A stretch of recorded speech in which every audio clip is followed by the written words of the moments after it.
As we no, lungs हमारे body के breathing organs होते हैं। लंग्स के चारों तरफ विसरल प्लूरा होती है जो कि सीरस मेम्ब्रेन से बनी होती है। उसी के तुरंत नीचे पैरेटल प्लूरा होती है, वो भी सीरस मेम्ब्रेन से ही बनी होती है। विसरल और पैरेटल प्लूरा के बीच में एक कैविटी होती है जिसे हम प्लूरल कैविटी कहते हैं। हमारे लंग्स को आउटर शॉक से बचाने के लिए रिब्स होती हैं। दो रिब्सों को जोड़ने के लिए एक मसल यूज़ होती है जिसका नाम है इंटरकोस्टल मसल। इंटरकोस्टल मसल हमारे बॉडी में रेस्पिरेशन के समय यूज़ होती है। इंटरकोस्टल मसल के अलावा एक और मसल होती है जो कि हमारी बॉडी में रेस्पिरेशन के समय यूज़ होती है, वो है डायफ्राम।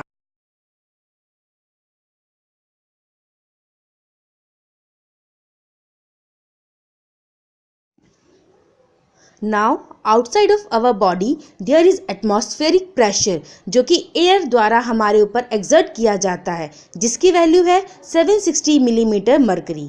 उसी तरह लंग्स में भी एक प्रेशर होता है जिसे हम इंट्रापल्मोनरी प्रेशर कहते हैं, जिसकी वैल्यू एटमॉस्फेरिक प्रेशर के बराबर होती है, यानी 760 mmHg। विसरल प्लूरा और पैरेटल प्लूरा के बीच में भी एक प्रेशर होता है जिसे हम इंट्राप्लूरल प्रेशर कहते हैं, जो कि 756 मिलीमीटर मरकरी होता है। But now we will only focus on the intrapulmonary and the atmospheric.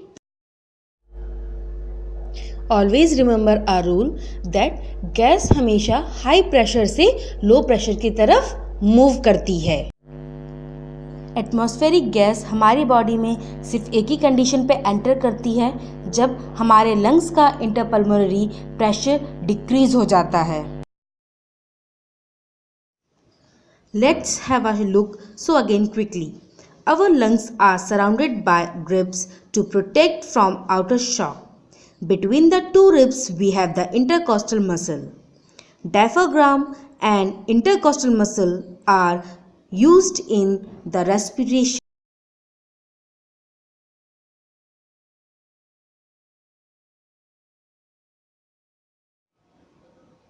Then we have two important pressure, the atmospheric pressure which is 760 millimeter Hg and the interpulmonary pressure which is also equal 760 millimeter Hg. So the atmospheric pressure and the interpulmonary pressure are balanced. There is difference of 0. इस phenomena को पढ़ने से पहले हम ये जानेंगे कि intrapulmonary volume क्या होता है। इंट्रापल्मोनरी वॉल्यूम वो वॉल्यूम है जो कि हमारा लंग कवर करता है। As we know there is a relation between pressure and volume. जैसे जैसे वॉल्यूम इंक्रीज होता है उसी समय हमारा प्रेशर डिक्रीज हो जाता है, और जब वॉल्यूम डिक्रीज होगा हमारा प्रेशर इंक्रीज हो जाएगा, because there is a inversely proportional relation between pressure and volume. अगर हम इस डायग्राम को सुपीरियर व्यू से देखें, so there is the back, जिससे कि हमारी रिब्स जुड़ी हुई हैं और ये लंग्स के चारों तरफ से रैप हैं। ये आगे चल के एक बोन से अटैच होती हैं जिसे हम स्टर्नम कहते हैं, और इस स्टर्नम के आसपास कार्टिलेज है, और इन्हीं रिब्स के बीच में ही इंटरकोस्टल मसल होता है और सेंटर में lungs. So let's look at inspiration, the mechanism of inspiration. So here again we have the lungs and the pleura, then we have the diaphragm. Diaphragm हमारे लंग्स के नीचे होता है। इंस्पायरेशन की इस प्रोसेस में intercostal muscle and diaphragm contracts, यानी जब उनमें खिंचाव होता है जिसकी वजह से लंग्स के वॉल्यूम में इंक्रीजमेंट होता है, यानी लंग्स का वॉल्यूम इंक्रीज हो जाता है। इंस्पायरेशन की इस प्रोसेस में जब डायफ्राम कॉन्ट्रैक्ट होता है तब ये नीचे की तरफ दब जाता है, जिसकी वजह से हमारे लंग्स का इंट्रापल्मोनरी वॉल्यूम बढ़ जाता है। As I told you, when the volume increases pressure decreases, which is about 759 millimetre Hg.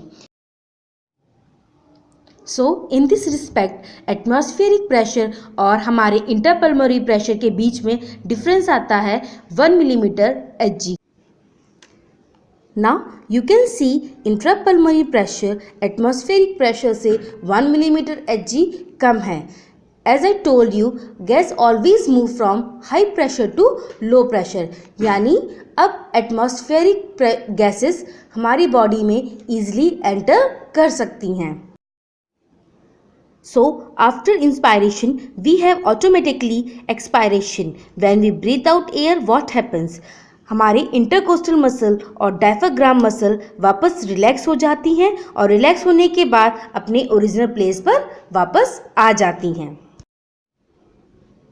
इस प्रोसेस की वजह से हमारे लंग्स का इंट्रापल्मोनरी वॉल्यूम वापस डिक्रीज हो जाता है और वॉल्यूम के डिक्रीज होते ही हमारा इंट्रापल्मोनरी प्रेशर इंक्रीज हो जाता है. यानी अब हमारे इंट्रापल्मोनरी प्रेशर की वैल्यू हो जाती है 761 मिलीमीटर Hg, जो कि एटमॉस्फेरिक प्रेशर से 1 मिलीमीटर Hg ज़्यादा है,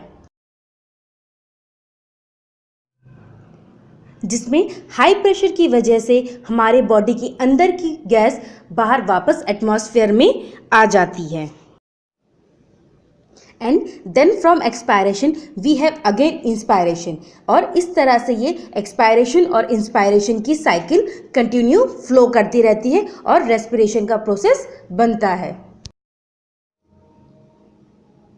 we have some voluntary control over breathing and हम अपनी सांस को जब तक रोक सकते हैं जब तक कि हमारा माइंड उसे ओवरराइड ना कर ले.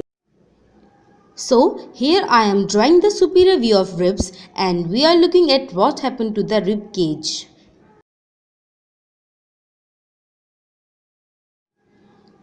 And here I am drawing the side view of ribs and lungs.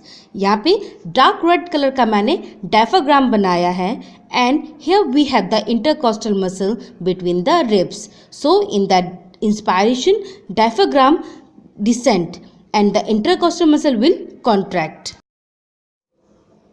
जिसकी वजह से हमारा रिब केज एक्सपांड होता है and rib cage will rise, जिसकी वजह से हमारे इसमें थोरैसिक कैविटी वॉल्यूम इंक्रीज होता है.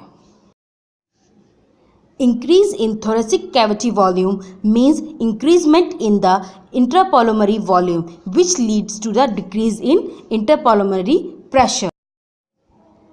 इंट्रापल्मोनरी प्रेशर के डिक्रीज होने की वजह से गैस हाई प्रेशर से लो प्रेशर की तरफ मूव करती है. So from the outside to the inside the gas flow into the lungs, यानी गैस बाहर से लंग्स की तरफ आ जाती है.